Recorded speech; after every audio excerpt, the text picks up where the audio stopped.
How's it going, man? Good. Everybody good? Yeah, phone's good. Brian, you want to start us? Hey, Coach. Hey, Brian. How you doing? Yeah, good. And you? Good.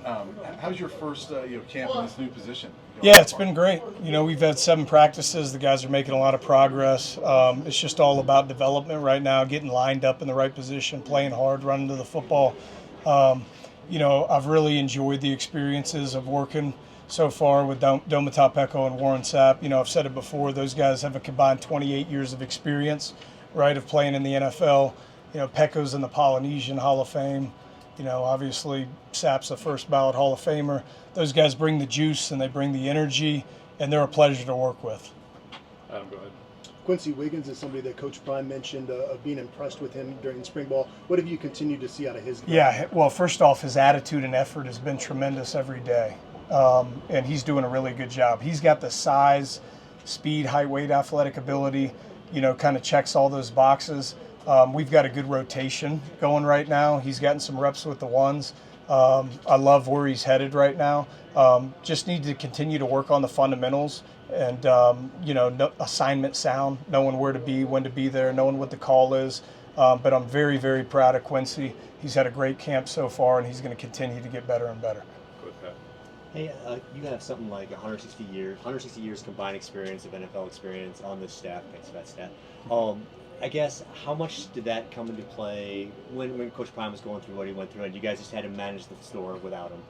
Yeah, no, it was great. I mean, it's team, so it's everybody being on the same page. I mean, obviously, Coach Prime's put a tremendous staff together. There's a lot of wisdom. There's a lot of knowledge. Guys know what they're doing. But I think the coolest thing about our staff is it's always like a collaboration of guys working together. You could say with all this combined experience, 160 years of NFL experience, wow, I mean, that's crazy, right? But there's no egos with these guys. Everybody's, putting one foot in front of the other, and we're doing the thing together, and everybody's just been really good to work with. Neely, go ahead. Coach Prime clearly believes in the staff, and he's called you up to speak to the team before, but he's prefaced that with, you're going to be a head coach one day. What does that mean to you to hear a guy like Coach Prime, Deion Sanders, say that about you professionally? Yeah, no, thanks. I mean, it's obviously a great honor that he would speak that way of me. I have career aspirations of being a head coach, being able to lead, teach, and guide young men to get them where they're trying to go on the field and off the field. And that's a great goal of mine. Right now, I'm going to be where my feet are, be here, be in the moment, try to get this team as good as possible. And, it's interesting in life when I try to figure out my plan and I focus on what George Helow wants and not on what God wants, things never work out the way you want them to work out. So when the time's right and God blesses me with that opportunity, I'm going to take full advantage of that. And then you want to take the right one, right? I think we have great support here at the University of Colorado. It starts with our athletic director, Rick George. But when you take that head job, it's got to be the right one. Right place, right time. You want to have the right president of the school, the right athletic director. You want to have a good board of trustees, right? You want to have the financial funds to be able to get the right recruits in there. Geographically, it's got to be in a good place that makes sense. But I love where I'm at right now, Neely. And Unc, you know that. And it's just a privilege, it's a blessing, and it's an honor to be at the University of Colorado. He's such a good leader, and I've learned so many things from him.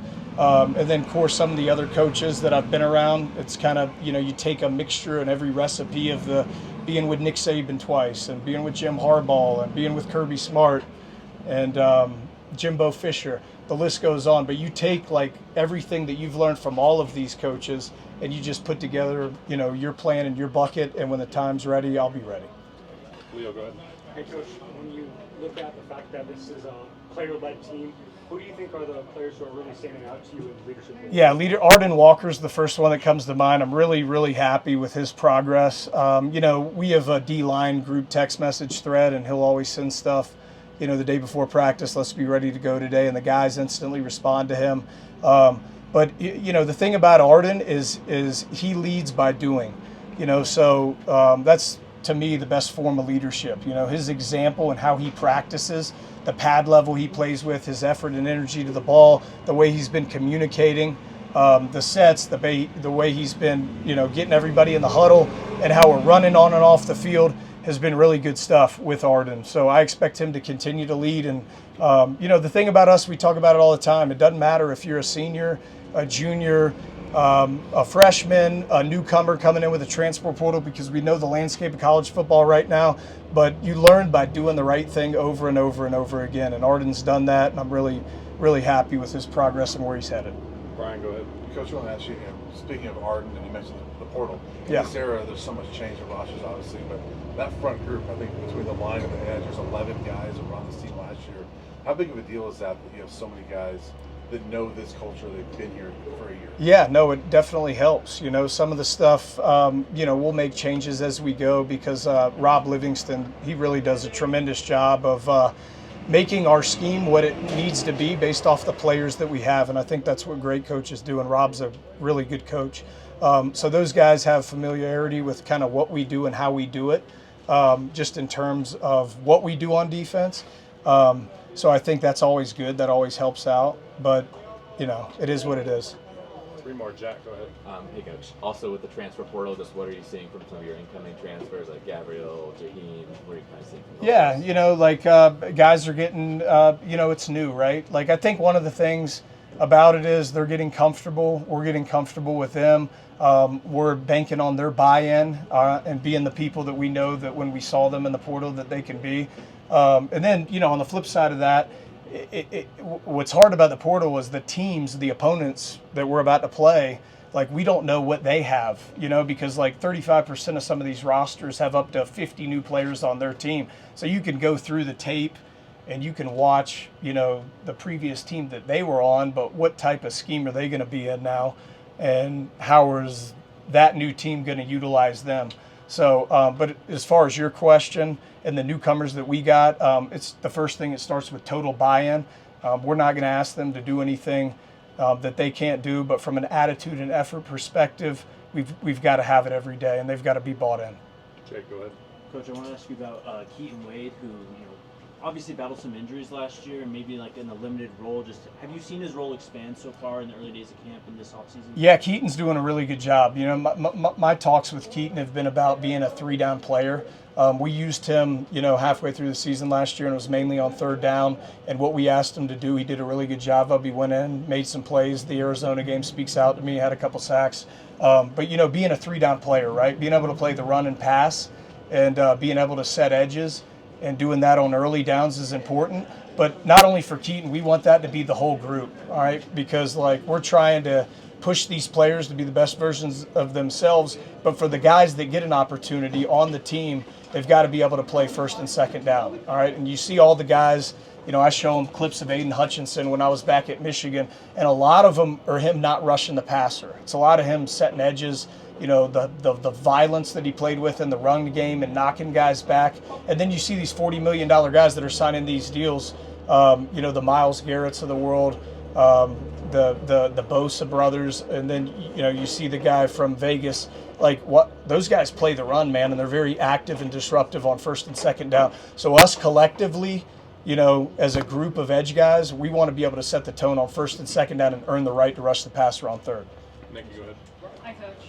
Curious, how do you measure progress during fall camp? Are there any milestones that you look for during this time of year? Yeah, it's just always being on the rise. Fall camp's a grind, and it's about sacrifice and teamwork, and it's about commitment, and it's about getting better every day. And, our point of emphasis with the players is they got to do a good job of taking care of each other on the offensive, defensive side of the ball, and taking care of their bodies, getting in the hot tubs, the cold tubs. We have great facilities around here at the University of Colorado, so they have opportunities to, get anything and everything that they need. And then just to push one another, taking one step at a time. A big thing that we've been focusing on is when we make a mistake on the field, it's going to happen. Go to the next play, have a quick memory. You've got to have that in football. And then the great part of fall camp is getting all this meeting time.